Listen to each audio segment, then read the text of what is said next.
व्याकरण शास्त्र के टॉपिक में हम जो सबसे पहले चीज पढ़ रहे थे वो हमने संधि प्रतिसंधि के बाद हम समास के टॉपिक में आ चुके हैं। इससे जो पहले वाला टॉपिक था बहुत बड़ा था, समास का था। उस समास के टॉपिक के अंदर हमने जो चीजें पढ़ी है वो था एक तो समास का परिचय, भाई समास कहते किसे हैं। तो ये हमने समझा कि समास किसे कहते हैं। तो दोबारा हम ले लेते हैं एक बार समास किसे कहते हैं, क्योंकि कई तो पहले कर्मधारय समास पढ़ रहे हैं तो सीधा इसी को स्टार्ट करते हैं। तो पहले उनको ये समझना जरूरी है कि समास है क्या। तो समास चीज क्या है? समास दो पदों का मेल होता है या अनेक पदों का मेल होता है। दो या दो से अधिक पद मिलकर के जब एक पद बनाते हैं, समस्त पद बनाते हैं, सामासिक पद बनाते हैं, उसे हम समास कहते हैं। जो इनका विच्छेद, वर्ण विच्छेद तो संधि होता है, विच्छेद, वर्णों का विच्छेद तो संधि विच्छेद कहलाता है, और पदों का विच्छेद समास विग्रह कहलाता है। पदों को समझने के लिए जो वृत्ति जो हम वाक्य बनाते हैं उस वाक्य को हम क्या कहते हैं? समास विग्रह। और समास किसे कहते हैं? समास अनेक पदानाम एक पदी बहुनम, अनेक पदों का एक पद हो जाना क्या कहलाता है? समास। समसलन समास है। पदों का संक्षिप्तीकरण, पदों का संक्षिप्तीकरण क्या होता है? समास होता है। तो पद आकर के एक जगह बैठ जाना, एक जगह मिल जाना, दोनों का एक हो जाना, वो समास कहलाता है। हम इसको समास भी कहते हैं, और जो पद मिलकर के एक हो गए उसको हम सामासिक पद भी कहते हैं, और जो एक होकर मिल गए एक पद बन गया उसको हम समस्त पद भी कहते हैं। तो समास ही सामासिक पद होता है, समास ही समस्त पद होता है। ये अलग अलग नाम नहीं है। समास को हम सामासिक पद कहते हैं, समास को हम समस्त पद कहते हैं, सभी एक ही चीज है। विग्रह हो गया तो पदों का विच्छेद होना, देखो शब्दों का वर्णों का विच्छेद होना संधि विच्छेद होता है, और पदों का विच्छेद होना समास विग्रह कहता है। अब ये विच्छेद में अलग चीज बढ़ जाना, अलग अलग हो जाना, उनमें दूरी हो जाना, वो कहलाएगा। वर्णों में अगर दूरी होगी तो वो संधि विच्छेद होता है, और पदों में अगर दूरी होगी तो वो समास होता है। उसको हम समास विग्रह बोलते हैं। इसे हम क्या बोलते हैं? समास विग्रह। हमने पहला समास पढ़ा वो था अव्ययी भाव समास। देखो समास विग्रह कितने प्रकार के होते हैं ये हमने पढ़ लिया। समास विग्रह कितने प्रकार होते हैं? दो। समास विग्रह दो प्रकार के होते हैं, लेकिन बोर्ड में हमारे जो विग्रह है एक ही प्रकार का काम आता है। समास विग्रह दो कौन कौन से प्रकार के होते हैं? लौकिक और अलौकिक। लौकिक विग्रह और अलौकिक विग्रह। लौकिक विग्रह क्या है? लोक अर्थात अनजान व्यक्ति जिसको समझ जाते हैं वो लौकिक विग्रह है। संस्कृत पढ़ा लिखा व्यक्ति भी उस समास को समझ जाता है, वो लौकिक विग्रह कहलाता है। संस्कृत का ज्ञान जिसको नहीं है वो अज्ञानी व्यक्ति भी उस समास को समझ जाता है, वो लौकिक विग्रह है। और जो संस्कृत का विद्वान, संस्कृत पढ़ा लिखा, संस्कृत का ज्ञानी, शास्त्रीय पारंगत होता है वो समझता है अलौकिक विग्रह। और अलौकिक विग्रह बड़े बड़े कंपटीशन एग्जाम में आता है। लेकिन चूंकि हम बोर्ड पढ़ रहे हैं, हम रीड पढ़ रहे हैं, हम जो छोटे मोटे जो एग्जाम है आपका उसके अनुसार जो हमारे पास में समास का विग्रह है वो होता है लौकिक विग्रह। तो समास के विग्रह कितने होते हैं? दो। हमारे जो काम लेने वाला वो कौन सा है? लौकिक विग्रह है। क्योंकि अधिकतर जो कंपटीशन होते हैं उनके अंदर साइंस के स्टूडेंट बैठते हैं, मैथ के बैठते हैं, अलग अलग कई प्रकार के बैठते हैं, तो वो उनको समझना थोड़ा मुश्किल हो जाता है। इसलिए उनके लिए कंपटीशन एग्जाम में लौकिक विग्रह को लिया जाता है। हम लौकिक विग्रह पढ़ेंगे। अब हमने पढ़ा पहला समास अव्ययी भाव। अव्ययी भाव समास में क्या होता है? उसके अंदर पूर्व पद प्रधान, जिसके अंदर पहला पद प्रधान होता है, पहला पद अव्ययी होता है, वो अव्ययी भाव समास कहता है। मतलब पहले पद के अनुसार जैसे पहला पद उत्तर पद के अंदर मिलेगा तो पहला पद नपुंसकलिंग होता है तो वह उत्तर पद के अंदर मिलकर पूरे पद को भी क्या बना लेता है? नपुंसकलिंग। मतलब पहले पद प्रधान होता है, पहले पद का जो अर्थ होता है। अव्ययी भाव समास में लिखा है तो पूर्व पद प्रधानों से अव्ययी भाव है। पहला पद जो प्रधान होता है, पहले पद का अर्थ जो प्रधान होता है वही अव्ययी भाव। अब अर्थ प्रधान कैसे होता है? क्योंकि पहला पद जो पूर्व पद होता है वो उत्तर पद के साथ जाकर के उत्तर पद को भी क्या बना लेता हो? नपुंसकलिंग बना लेता है। चाहे उत्तर पद पुल्लिंग हो, लेकिन जैसे समास बनेगा तो समास से बना हुआ पद क्या आ जाएगा? नपुंसकलिंग आ जाएगा। तो मतलब पहले पद की उसमें दादागिरी चलती है। पहला पद दूसरे पद के अंदर जाता है तो दूसरे पद को पहले पद का गुलाम होना पड़ता है। जैसा पहला पद है दूसरे पद को पहले पद के समान ही होना पड़ता है। ये अव्ययी भाव था।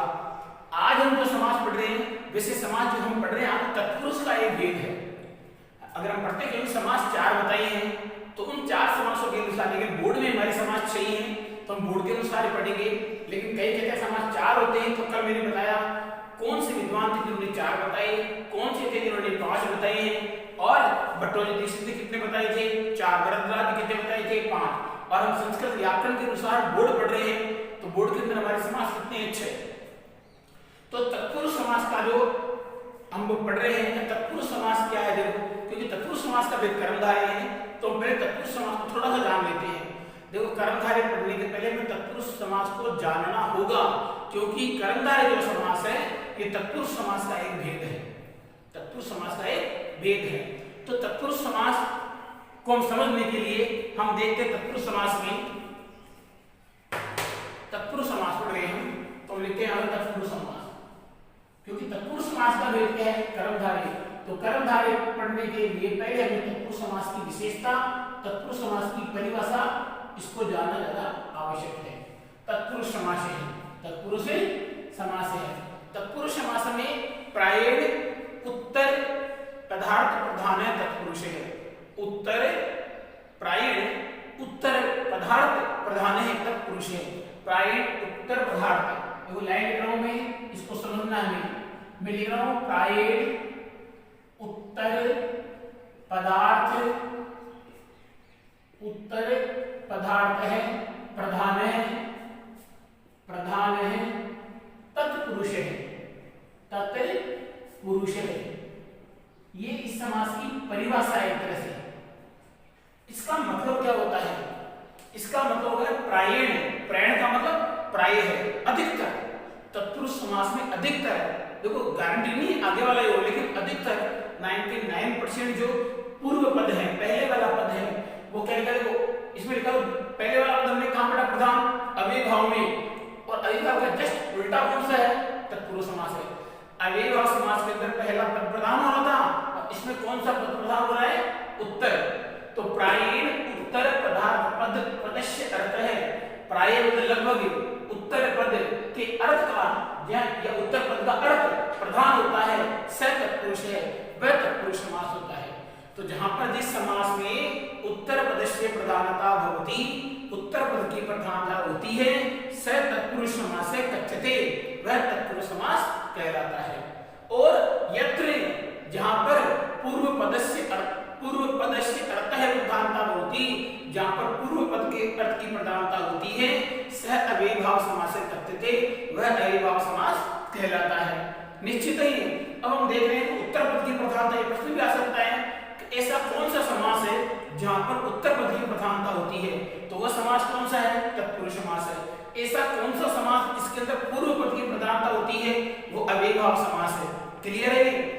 अब हम इसको समझ चुके हैं कि जिस समास में उत्तर पद के अर्थ की प्रधानता होती है, उत्तर पद की दादागिरी चलती है, प्रधान का मतलब होता मुख्य, मेन, इसे बोलते हैं ना मेन, मेन का मतलब मुख्य, मेन बड़ा मेन नहीं है, मेन का मतलब मुख्य। जहां पर उत्तर पद मेन हो, प्रधान हो, मुख्य हो, प्रधान हो, वह समास कौन सा हो जाएगा तत्पुरुष समास हो जाएगा। जैसे एक वाक्य लिख रहा हूं मैं यहाँ पर, गंगा जलम, वाक्य क्या लिख रहा हूं मैं, वाक्य लिख रहा हूं आपके सामने गंगा जलम, और इसको लिख दिया मैंने आगे आने, आगे मैंने क्या लिख दिया है आने। इसका मतलब क्या होता है, गंगा जलम आने का मतलब हो गया है गंगा का जल लाओ। आने का मतलब क्या, लाओ, लोट लगा रहे हैं, नी धातु का लोट लगा, आने हेतु आने, हाँ पढ़तू पढ़ता हूं पढ़तू वाला आने हेतु आने था, आने हेतु आने, लोट लगा मध्य पुरुष का एक आने, आने का मतलब होता है लाओ। क्या लाओ, गंगा जलम, गंगा जलम का मतलब गंगा का जल, आने का मतलब लाओ। तो यहाँ पर जो क्रिया की जो क्रिया का जो संबंध है, वो क्रिया का संबंध गंगा के साथ है, क्रिया का संबंध जल के साथ है। लाओ, क्या लाओ, जल, ये गंगा लाओ, इसके इस वाक्य के अनुसार छोटे गंगा लाओ, गंगा जल लाओ, गंगा जल या गंगा का जल लाओ, गंगा का जल लाओ। और जल कौन सा पद है, उत्तर। ये गंगा क्या है, पूर्व पद, जल क्या है, उत्तर पद। तो क्रिया किसके साथ आएगी, उत्तर पद के साथ। तो जहां पर उत्तर पद प्रधान होता है, जहां पर उत्तर पद प्रधान होता है, वह समास कौन सा होता है, अभी तत्पुरुष समास। जहां पर उत्तर पद प्रधान होगा वो समास कौन सा होगा? तत्पुरुष समास। तो आने का मतलब होता है जल लाओ। अब ये नहीं, इसको ये नहीं सोचते जल की गंगा लाओ। अभी इसको आगे बोलने वालों कि जल, हम दोनों बात हुई ना, गंगा जल या जल गंगा लगभग एक ही चीज है, लेकिन वाक्य को कहने में ये नहीं कह सकते जल की गंगा लाओ, ये गलत हो जाएगा। सही क्या होगा? गंगा का जल लाओ। तो देखो क्रिया का संबंध उत्तर के साथ, जल लाओ। अब जल किसका है? गंगा का है। जल का संबंध किससे है? गंगा से है। इस प्रकार से जो उत्तर पद प्रधान होगा वह समास कौन सा होगा? तत्पुरुष समास होगा। तो यहाँ पर देखो आने जो क्रिया का संबंध है वो साक्षात किसके साथ में है? जल के साथ में है। अतः जल क्या है? उत्तर पद है। जल कौन सा पद है? उत्तर पद है। जल उत्तर पद प्रधान होने के कारण तत्पुरुष समास है। तो तत्पुरुष समास के भेद कितने होते हैं ये समझ लिया हमने कि तत्पुरुष समास किस प्रकार से होगा? क्रिया का संबंध जिसके साथ सीधा सीधा होगा वो तत्पुरुष समास है। और तत्पुरुष समास में कौन सा पद प्रधान होता है? उत्तर पद प्रधान होता है। क्लियर है? अब तत्पुरुष समास के भेद कितने हैं? तत्पुरुष समास कितने प्रकार का होता है? तत्पुरुष समास कितने प्रकार का होता है? तो हमने देखा है कि तत्पुरुष समास का उत्तर पद प्रधान होता है। और तत्पुरुष समास के कितने भेद होते हैं? दो। समास विग्रह भेद तो कितने होते हैं? भेद को अलग अलग बताना आपको। भट्टोजी दीक्षित 4, वरदराज के अनुसार 5, माध्यमिक शिक्षा बोर्ड जो है उसके अनुसार उसने अपने जो कोर्स में लिए हैं वो समास कितने हैं? 6। वो समास कितने हैं? क्योंकि प्रश्न ऐसे आएगा वरदराज के अनुसार समास है, ये नहीं आएगा समास के कितने प्रकार होते हैं, गलत है। वरदराज के अनुसार कितने प्रकार के हैं? अगर किसी ने बताया समास कितने होते हैं, अगर हमने कह दिए 4 तो साहब वरदराज ने 5 बताए हैं, 4 गलत है। हमने कह दिए 5 तो साहब भट्टोजी दीक्षित ने तो 4 बताए हैं, आपके 5 गलत है। हमने बता दिए 6 कि साहब गलत, वरदराज ने भट्टोजी दीक्षित ने तो 4 और 5 बताए, आप 6 5 से बता रहे हो तो गलत है। इसका एक्चुअल चीज नहीं है। अगर नाम बताना पड़ेगा कि इस विद्वान के अनुसार समास कितने बताए गए हैं तब हम समास की संख्या बता पाएंगे। हमने 4 बता दिया सही है, 5 बता दिया सही है और 6 बता दिया वो भी सही है, लेकिन विद्वान के अनुसार अलग अलग होगा। इसलिए यह प्रश्न आ सकता है कंपटीशन में, तो भट्टोजी दीक्षित ने समास बताए हैं, उन्होंने कितने बताए हैं? 6 बताए, 5 बताए, 4 बताए, 2 बताए, वो हमें देखना है, वो मैंने कल बताया आपको। तो तत्पुरुष समास के जो भेद होते हैं वो कितने हैं? तत्पुरुष समास के मुख्य रूप से 2 भेद होते हैं। तत्पुरुष समास के मुख्य रूप से कितने भेद होते हैं? 2 भेद। याद में तत्पुरुष समास के मुख्य रूप से कितने भेद होते हैं? 2 भेद। तत्पुरुष समास के भेद, तत्पुरुष समास के भेद कितने होते हैं? 2। कितने होते हैं? 2 भेद होते हैं। पहला भेद कौन सा होता है? पहला भेद हो गया समानाधिकरण तत्पुरुष। समानाधिकरण, समानाधिकरण तत्पुरुष समास, समानाधिकरण तत्पुरुष समास, तत्पुरुष समास। और समास का दूसरा भेद होता है व्यधिकरण तत्पुरुष समास। व्यधिकरण, व्यधिकरण तत्पुरुष समास, व्यधिकरण तत्पुरुष समास। अब अगर पूछे कि तत्पुरुष समास के भेद कितने हैं? तत्पुरुष समास के भेद कितने हैं? 2। पहला कौन सा? समानाधिकरण तत्पुरुष समास है। दूसरा कौन सा है? व्यधिकरण तत्पुरुष समास है। बिल्कुल क्लियर है। अब समानाधिकरण तत्पुरुष समास हम पहले पढ़ेंगे। पहले कौन सा पढ़ेंगे? समानाधिकरण तत्पुरुष समास। देखो इसका विग्रह क्या होगा? समान अधिकरण। समान का मतलब होता है समान और अधिकरण का मतलब होता है विभक्ति। जिस समास में दोनों पदों की विभक्ति एक हो, समान हो, वह समास कौन सा होगा? समानाधिकरण तत्पुरुष। क्लियर है? अगर कोई पूछे समानाधिकरण तत्पुरुष कैसे पहचानेंगे या समानाधिकरण तत्पुरुष किसे कहते हैं, ऐसा समास जिसको विच्छेद करते हैं, वर्ण विच्छेद, पद विच्छेद करते हैं या समास का विग्रह करते हैं, तो वहां पर प्रत्येक, अब ये कहें 2 पद 2 होते हैं समास में, दूसरे पद में ज्यादा शब्द होते हैं, पहले पद में तो एक ही होगा। तो जितने भी पद होंगे इसके, उन पदों में विभक्ति कैसी होगी? समान होगी। तो जिस समास विग्रह में पदों की विभक्ति क्या होगी? समान होगी। समान विभक्ति वाला ही क्या कहलाएगा? समानाधिकरण तत्पुरुष समास कहलाएगा। तो ऐसा समास जिसके अंदर पदों की विभक्ति क्या हो? समान, वो क्या कहलाएगा? समानाधिकरण तत्पुरुष। और जिस समास में पदों की विभक्ति अलग अलग होगी वो क्या कहलाएगा? व्यधिकरण तत्पुरुष। क्लियर है? भाई समास के कितने भेद, तत्पुरुष समास के कितने भेद हो गए? दो। पहला कौन सा? समानाधिकरण तत्पुरुष। परिभाषा क्या होगी? ऐसा समास जिसमें पदों की विभक्ति क्या होगी? समान होगी, वो कौन सा होगा? समानाधिकरण तत्पुरुष। और ऐसा समास जिसमें पदों की विभक्ति असमान होगी या पदों की विभक्ति अलग-अलग होगी, वो समास कौन सा होगा? व्यधिकरण तत्पुरुष। अब इसको हम समझ लेते हैं कि समानाधिकरण तत्पुरुष कैसे होगा। देखिए जैसे मैंने यहाँ लिख रहा हूं, मैंने लिखा यहाँ पर कृष्ण है, आगे लिखा मैंने सर्प है, ये समास विग्रह है यहाँ पर। अब इसका हम समास बनाएंगे तो समास क्या हो जाएगा इसका? इसका समास बनेगा कृष्ण सर्प है। ये क्या हो गया? समस्त पद सामासिक पद या समास तो क्या हो गया? कृष्ण पद है, तो कृष्ण सर्प हो गया। ये क्या हो गया? कृष्ण सर्प है। और ये इसका समास विग्रह है। इसमें देखो कृष्ण है और सर्प है, दोनों में कौन सी विभक्ति आ रही है? समान विभक्ति आ रही है। तो कृष्ण के अंदर कौन सी विभक्ति है? प्रथमा। सर्प में कौन सी विभक्ति है? प्रथमा। तो दोनों पदों में एक ही विभक्ति है, तो ये समास कौन सा हो गया? समानाधिकरण तत्पुरुष। जिन पदों में एक ही विभक्ति आती है, पहले पद में षष्ठी है तो दूसरे में कौन सी आएगी? षष्ठी आएगी। पहले में कौन सी है? तृतीया है तो दूसरे में कौन सी आएगी? तृतीया। पहले में कौन सी चतुर्थी है तो दूसरे में कौन सी आएगी? चतुर्थी। ऐसा समास समानाधिकरण तत्पुरुष समास कहलाता है। क्लियर? अब चलते हैं आगे। सामासिक पद का विग्रह करते समय जब दोनों पदों में समान विभक्ति का प्रयोग किया जाता है तो वहां पर समानाधिकरण तत्पुरुष समास या समानाधिकरण कर्मधारय समास कहा जाता है।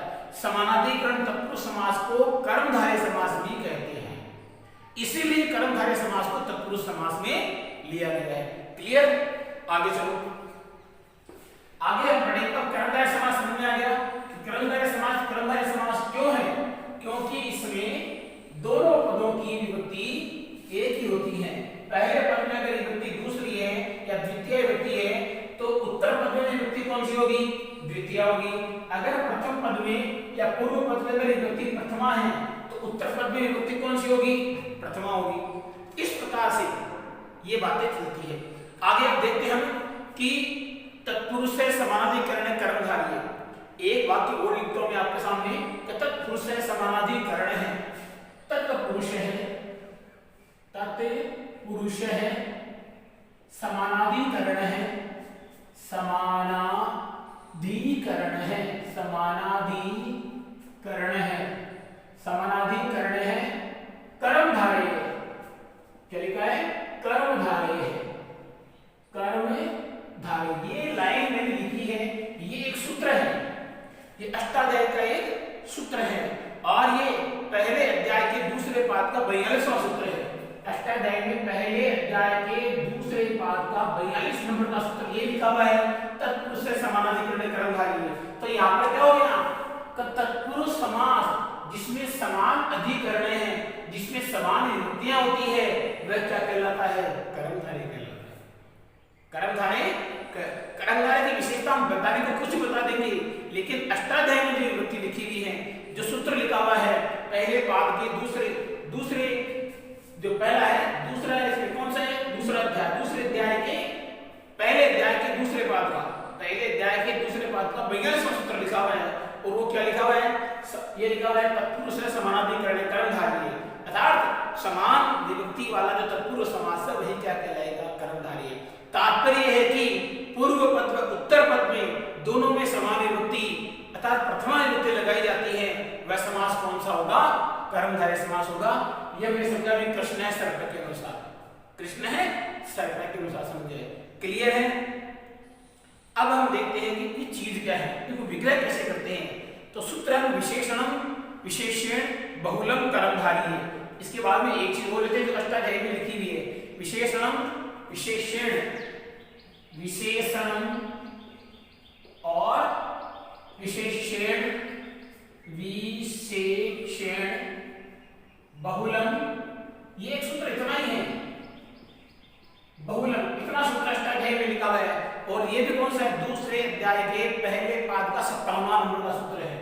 ये दूसरा अध्याय है, दूसरे अध्याय के पहले पाद का सूत्र नंबर 57 है। अब इसमें अनुवृत्ति इससे अनुवृत्ति हुई है। अनुवृत्ति यहाँ क्या लिखा हमने? कर्मधारय। संधि में अनुवृत्तियां बढ़ चुकी हैं, पिछले से उधार लेना। और ये पाणिनि की विशेषता है कि एक बार जो पहले बोल देते हैं उस बात को बार बार नहीं बोलते, बार बार हमें लेना पड़ता है, अनुवर्ती लेना पड़ता है। पाणिनि ने अष्टाध्यायी में जो सूत्र पहले लिख दिया है उस सूत्र का बखान वो बार बार नहीं करते, वो हमें लेना पड़ता है। या करेगा विशेषण विशेषण बहुलम कर्मधारय, अर्थात विशेषण पहला पद अधिकतर, कर्मधारय समास में पहला पद या पूर्व पद अधिकतर क्या होगा? विशेषण होगा। उत्तर पद अधिकतर बहुलम का मतलब होता है बहुतायत, अधिक रूप से क्या होगा? विशेषण। वो क्या होगा?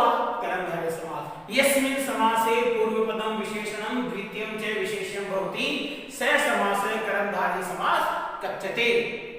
यस्मिन् समासे, जिस समास में पूर्व पदम पहला पद विशेषणम भवति, विशेषण होता है, उत्तर पदम च और उत्तर पद विशेषण भवति, विशेष होता है, स समासः कर्मधारय समास कथ्यते, वह समास कर्मधारय समास कहलाता है। क्लियर? चलो जी आगे। अब ऐसे पदों का विग्रह कार्य किस प्रकार से होता है? हम लिखते हैं ऐसे पदों का विग्रह कार्य। हम क्या लिखेंगे? ऐसे पदों का विग्रह कार्य। तो देखिए, इस कर्मधारय समास का विग्रह करने का तरीका मालूम होना चाहिए। तो कर्मधारय समास, कर्मधारय समास का या कर्मधारय समास के विग्रह कार्य, विग्रह कार्य ये हमें किस प्रकार से करनी है? बिल्कुल सरल चीज है और बोर्ड की दृष्टि से बहुत ही महत्वपूर्ण समास है और 10th बोर्ड में ये समास है। इनका विग्रह कार्य देखो, विशेषणम पहले क्या होगा? हमेशा विशेषणम। विग्रह में पहले क्या लिखेंगे? हम विशेषणम लिखेंगे। क्या लिखेंगे? पहले विशेषणम, फिर हम क्या लगाएंगे? च लगाएंगे। क्या लगाएंगे? च। अब यहाँ पर जो लगाने की चीज है वो हम लगाएंगे क्या? पुल्लिंग है तो क्या लगाएंगे? अशो, एतो और एते। ये तो लगाएंगे किसके हम? अगर पुल्लिंग है तो एक वचन, द्विवचन, बहुवचन। इस तरह तो क्या लगाएंगे? इयम, इधर क्या लगाएंगे? ईमे, इधर क्या लगाएंगे? ईमा है। स्त्रीलिंग है तो ये स्त्रीलिंग लगाएंगे। और बहुवचन और नपुंसकलिंग में क्या लगाएंगे? तत्, ये ते, ये तानी, ये किसके लगाएंगे हम? नपुंसकलिंग के। ये इसको उतार सकते हैं हम, क्योंकि कहीं ये चीज कहीं नहीं बताएगी, किसी वीडियो में, किसी शास्त्र में नहीं बताएगी। देखो समास, अरे वह दुल्हन बन सकती है तो बिना ब्यूटी पार्लर में जाए दुल्हन बन सकती है, वो दुल्हन ही होगी। लेकिन वहां थोड़ा जानने से, थोड़ा समझने से उस दुल्हन की सुंदरता बढ़ जाती है, उस दुल्हन की सुंदरता बढ़ जाती है। तो सुंदरता बढ़ाने का काम हम ये यहाँ कर रहे हैं। अगर ये नहीं भी करें तो भी समास होता है। हमने क्या? कृष्ण सर्प है। अगर इसमें सुंदरता बढ़ानी है, कुछ विशेषता और प्रकट करनी है, तो कृष्ण सर्प का समास विग्रह क्या होगा? कृष्ण है च असो सर्प है। यहाँ जो कृष्ण सर्प नाम का दूल्हा था, वो दूल्हा वहां गया है, सजा है, संवरा है, तैयारी की है, और जब घोड़े पर बैठा तो वही कृष्ण सर्प क्या हो गया? कृष्ण च असो सर्प है। कृष्ण च असो सर्प है। उसमें विशेषता आ गई, उसमें सुंदरता आ गई। तो ये सुंदरता लाने का कार्य कौन करता है? पुल्लिंग में एक वचन में क्या लगाएंगे? असो, द्विवचन में एतो, बहुवचन में एते। इयम, इमे, इमा स्त्रीलिंग, तत्, ते, तानि पुल्लिंग। होगी प्रथमा विभक्ति, होगी प्रथमा विभक्ति। द्वितीय, तृतीय, चतुर्थी कुछ नहीं होता है। कर्मधारय समास के अंदर प्रथमा विभक्ति होती है। क्लियर है? अब देखते हैं इसका विग्रह देखते हैं। तो ये पहले क्या लिखना है? विशेषण लिखना है। जैसे विशेषण जो भी एक प्रश्न आया था, फिर लगाना है च, फिर लगा दिया असो, और इसके बाद में लास्ट में हम यहाँ क्या लगाएंगे? विशेष्य। या लगाएंगे विशेष्य, या हम क्या लगाएंगे? विशेष्य। लास्ट में विशेष्य लगा देंगे। बस इतना ही करना है। क्लियर? समझ में आ गई? इसको ले सकते हैं, इसको उतार सकते हैं। आगे अब उदाहरण हम समझेंगे। देखो उदाहरण खूब प्रकार के हैं, उदाहरणों को भी समझना बहुत जरूरी है।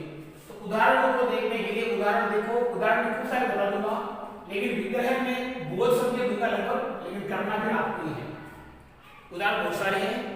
कृष्ण सर्प लिख दिया मैंने। हरित मरीचिका, क्या लिख रहा हूं? देखो हरित मरीचिका, हरित मरीचिका, हरित मरीचिका। उदाहरण पूरे लिख देता हूं पहले मैं एक बार आपके सामने। हरित मरीचिका के बारे में नीलोत्पलम, क्या लिया हमने? नीलोत्पलम, नीलोत्पलम। और ये मान लो अगर यहाँ जे बहुवचन में आ जाए नीलोत्पलानी, फिर क्या होगा? क्यों कैसे बताया कर्मधारय समास एकवचन में होता है, गलत, बहुवचन भी हो सकता है, बहुवचन भी हो सकता है। नीलोत्पलम के बारे में आप रक्ताम्बुजम पीतांबरम, रक्ताम्बुजम और पीतांबरम, इन सब का विग्रह बोलूंगा मैं। पीतांबरम लेंगे। पीतांबरम का और भी समास है, खूब सारे समास है, 10-15 समास में लिख देता हूं एक साथ आपके सामने। महात्मा, पुण्यात्मा, महात्मा के बाद लेगा पुण्यात्मा के बाद लेगा महानदी, महापुरुष है लिया, महानदी महापुरुष ले लिया। ओड से मधुर फलम, अभी एक वचन में है, अगर बहुवचन में हो गया तो क्या करना है? तो ले सकते हैं मधुर फलानी, ये लो मधुर फलानी हो गया। बहुत सारे उदाहरण हमारे पास में है। रम्य वाटिका ले लो, रम्य वाटिका,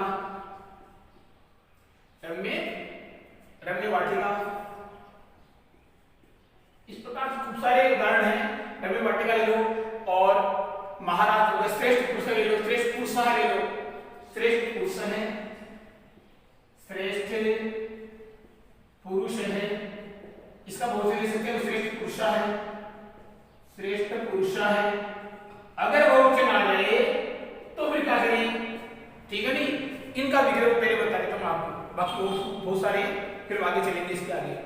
तो देखिए हरित मरीचिका, पहले ये चीज हम ये तत्पुरुष समास का भेद है और तत्पुरुष समास की परिभाषा हमने क्या पढ़ी है?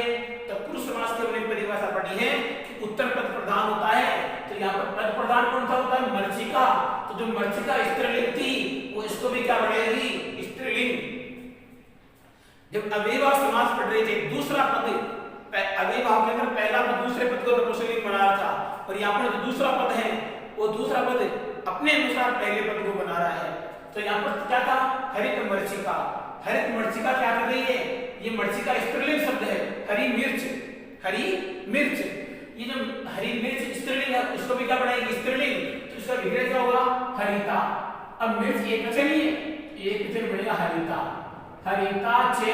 अब स्त्रीलिंग का क्या लगेगा? इयम, हरिता चे इयम मरीचिका, हरिता चे इयम मरीचिका, ये समास विग्रह हो जाएगा इसका।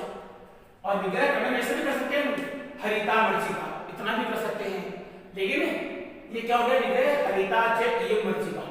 नीलोत्पलम, उत्पलम, इसके पहले संधि हुई, गुरु संधि होगी। उत्पलम, तो उत्पलम जो नपुंसकलिंग है वो उत्पलम नपुंसकलिंग, इसको भी क्या बनेगा? नपुंसकलिंग। तो क्या होगा? नीलम, नीलम चे तत् उत्पलम, नीलम चे तत् उत्पलम, ये इसका विग्रह हो जाएगा, नीलम चे तत् उत्पलम। नीलोत्पलानी, तो नीलोत्पलानी जो विग्रह है, अब उत्पलानी बहुवचन है, यहाँ पर उत्पलानी क्या है? बहुवचन। इसको क्या बनेगा? नपुंसकलिंग का बहुवचन है। तो जो नील शब्द है, इस नील शब्द को भी क्या बनाएगा? ये नपुंसकलिंग का बहुवचन बनाएगा। तो ये क्या हो जाएगा? नीलानी। जब नीलानी हो गया, उत्पलानी हो गया, तो नपुंसकलिंग में हम क्या लेके आएंगे? वहां से तानी, क्या लेके आएंगे? तानी। तो विग्रह क्या होगा? नीलानी चे तानी उत्पलानी। विग्रह क्या होगा? नीलानी चे तानी उत्पलानी, क्योंकि ये उत्पलानी है। जब ये उत्पलानी लिखा हुआ है तो ये क्या हो जाएगा? नीलानी चे तानी उत्पलानी हो जाएगा। अब इसका आगे देखो आप, इससे क्या है? रक्ता अंबुजम, तो अंबुजम इसको क्या बनाएगा? रक्तम, रक्तम चे तत् अंबुजम। क्लियर? पीतांबरम, देखो पीतांबर है, ये समास बहुव्रीहि है, और पीतांबरम ये समास कर्मधारय समास में आता है। अंबरम वो बहुव्रीहि, वहां पीतांबर है बहुव्रीहि है, और पीतांबरम कर्मधारय समास है। अंबरम नपुंसकलिंग का एक वचन है, तो इसको भी ये बनाना पीतम। तो विग्रह क्या हो जाएगा? पीतम चे तत् अंबरम। आत्मा हमेशा पुल्लिंग होता है, आत्मा पुल्लिंग होता है, आत्मा जो होती है, लेकिन ये पुल्लिंग शब्द आत्मा। महान चे अश्व आत्मा, महान चे, देखो पुल्लिंग के लिए क्या लगाएंगे? महान चे अश्व आत्मा। पुल्लिंग, ये पुल्लिंग का एक वचन है महान शब्द, ये बहुत के समान। महान शब्द का मूल शब्द क्या है? महान का मूल शब्द महत होता भवत के समान रूप से रहता है इसका। भवान ये हो गया महान, तो इसका विग्रह क्या होगा? महान चे असो आत्मा, महान चे असो आत्मा। पुण्यात्मा पुण्य चे असो आत्मा, पुण्य चे असो आत्मा। महानदी ये स्त्रीलिंग है, नदी स्त्रीलिंग है तो इसको स्त्रीलिंग मानना पड़ेगा, तो क्या होगा? महती। क्या होगा? अब ये भी कर सकते हैं, महान चे असो नदी गलत, महान चे इयम नदी गलत, महती चे इयम नदी, क्योंकि हमने बताया दोनों पद एक ही विभक्ति में होंगे और एक ही लिंग में होंगे। महती चे इयम नदी, महापुरुष है, महान चे अशोक पुरुष है। और मधुर फलम, फलम नपुंसकलिंग, तो ये भी नपुंसकलिंग, मधुरम चे तत्फलम, मधुर फलानी, मधुराणी चे तानी फलानी, मधुराणी चे तानी फलानी। रम्य वाटिका में, वाटिका स्त्रीलिंग है तो इसको स्त्रीलिंग बनाओ, रम्या चे इयम वाटिका। श्रेष्ठ पुरुष है, पुरुष एकवचन, श्रेष्ठ है चे अशोक पुरुष है। यहाँ पुरुष बहुवचन है तो इसको बहुवचन बनाओ, पहली व्यक्ति पहली व्यक्ति पहली व्यक्ति पहली व्यक्ति। श्रेष्ठा है, श्रेष्ठा है चे अशोक पुरुष है। क्लियर है? उदाहरण और भी खूब सारे पढ़े, आप मंगा सकते हो हमसे और भेज देंगे हम।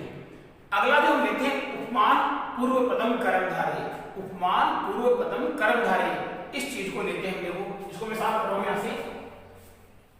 उपमान और उपमेय ये हमने चीजें पढ़ी है पहले। उपमान का मतलब होता है उपमा करना, किसी के साथ में तुलना की जाए, किसी के साथ में उपमा की जाए, किसी के साथ में बराबरी की जाए, वो उपमान। उपमान पूर्व पद कर्मधारय, उपमान पूर्व पद कर्मधारय, उपमान पूर्व पद, उपमान पूर्व पद, उपमान पूर्व पद कर्मधारय, इसको समझना है। तो पूर्व पद क्या हो? उपमान हो। पूर्व पद क्या हो? उपमान हो। वह समास कौन सा होगा? कर्मधारय। वह समास कौन सा होगा? कर्मधारय समास। उपमानानि सामान्य वचनी हैं, उपमानानि सामान्य वचनी हैं, ये सूत्र लिखा हुआ अष्टाध्यायी में, दूसरे अध्याय के दूसरा अध्याय पहला पाद और 55 नंबर का सूत्र है। दूसरे अध्याय के पहले पाद का 55 नंबर का सूत्र क्या लिखा हुआ है?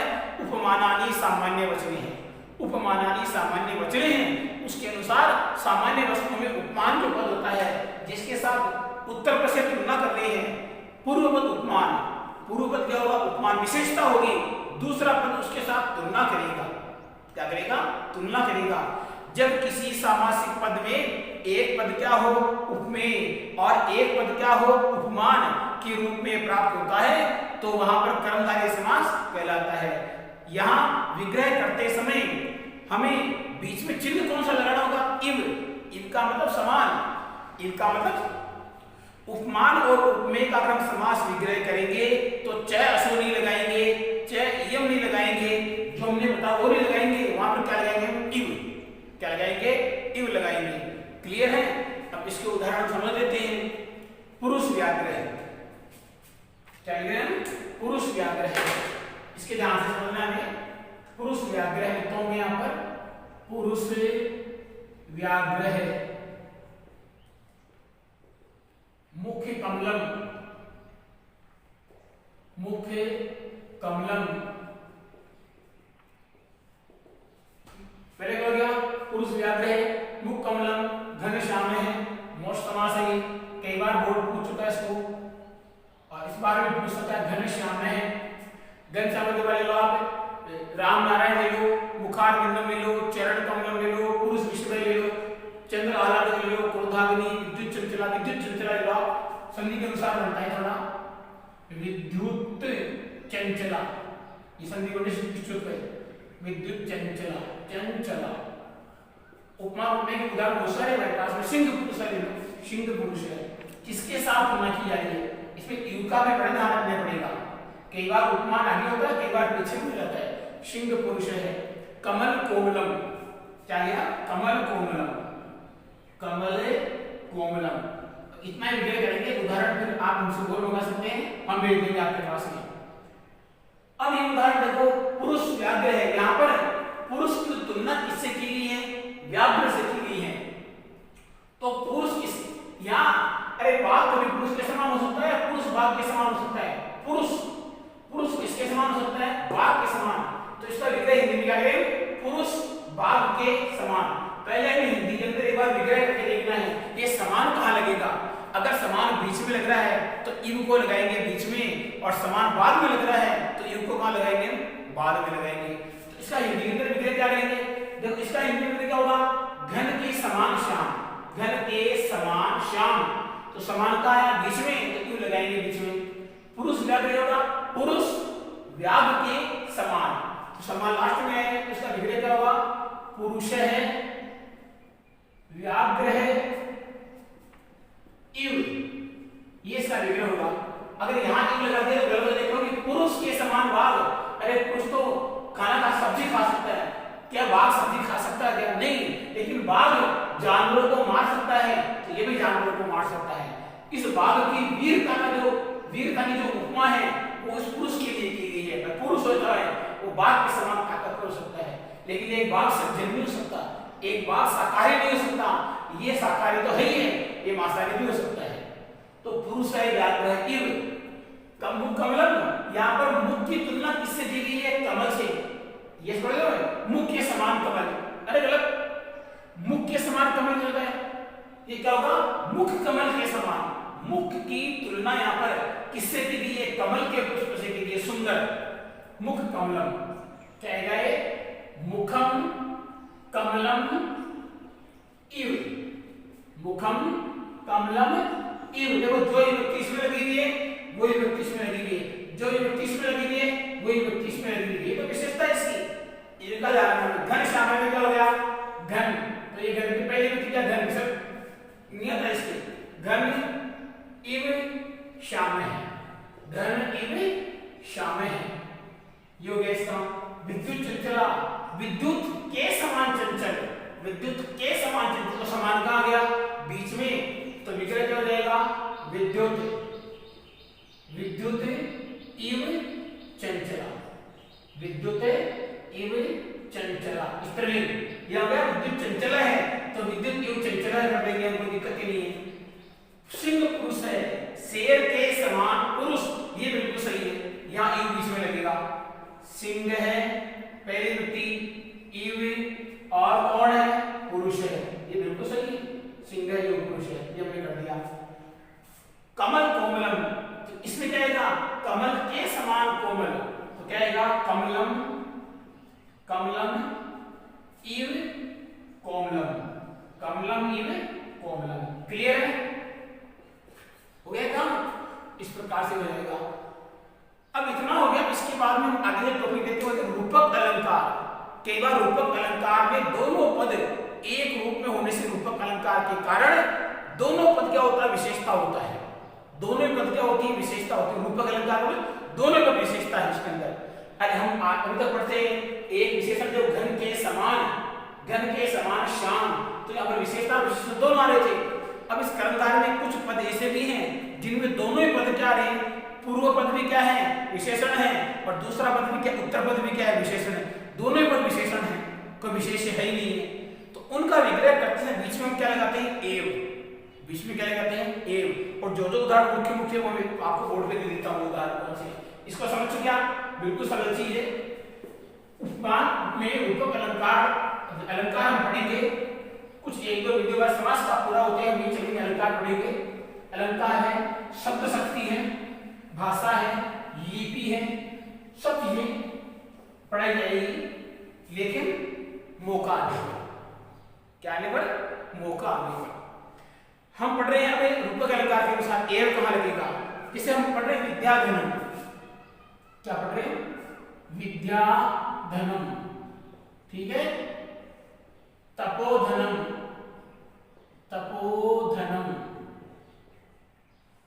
गुरुदेव,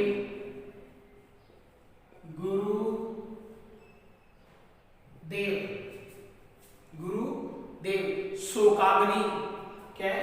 शोकाग्नि, सुप्तो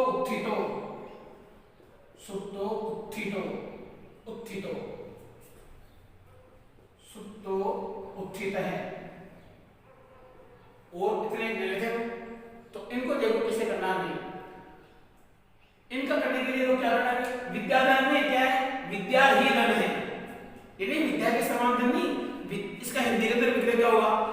विग्रह हिंदी में कर दिया, संस्कृत में हम पहले संस्कृत में सीखेंगे, इतनी आराम से हो जाएगा। विद्या ही धन है, विद्या एव धनम, विद्या एव धनम, इसका विग्रह कर लेगा विद्या एव धनम। अब इसका विग्रह बोल दो तपः एव धनम।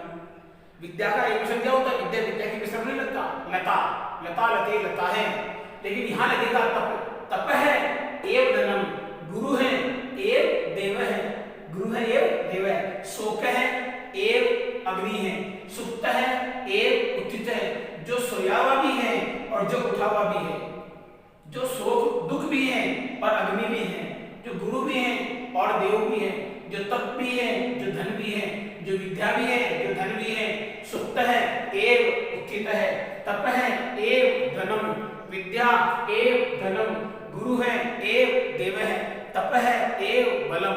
कर सकते हैं इनका? ज्ञान है एव औषधि है, ज्ञान औषधि, ज्ञान भी है तो ज्ञान भी है और औषधि भी है। इस प्रकार ये चीजें होती है। अब एक अंतिम चीज रहेगी इसमें, कुछ समास कर्मधारय इस प्रकार के होते हैं कि उनका पहला पद क्या होता है, कुछ न कुछ दोष होता है उसमें। किन दोष है? निंदा अर्थ, निंदा अर्थ, किसी की निंदा, निंदा अर्थ के लिए किया गया समास जहां पर निंदार्थक शब्द कुत्सित का प्रयोग होता है, वो लिंग के अनुसार आता है कुत्सित पर। तो ये मेन चीज है, बोर्ड में आया भी है, इसकी बोर्ड में आएगी है कुत्सित, उसमें क्या जोड़ेंगे, निंदा अर्थ के लिए। किसी समास को अगर निंदा निंदा करते हैं तो उसके लिए भी क्या लगाना पड़ेगा, कुत्सित शब्द, और किसके अनुसार लगाना पड़ेगा, लिंग के अनुसार कुत्सित। अगर नपुंसक में क्या लगाएंगे, कुत्सित लगाएंगे, और पुल्लिंग में क्या लगाएंगे, कुत्सित है, क्या लगाएंगे, कुत्सित है, और स्त्रीलिंग में क्या लगाएंगे, कुत्सिता, क्या लगाएंगे, कुत्सिता।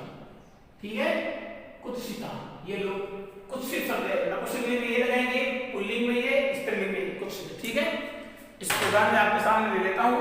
उदाहरण पर कुराजा कुपुत्र है, कुराजा, कुराजा हो गया, ठीक है, फिर ये कुपुत्र है, ठीक है, कद्दनम, कद्दनम मतलब कुछ चीजें, ये भी कुछ का ये कद्दनम मतलब खराब अनाज, निंदा इसे अनाज की निंदा की गई है।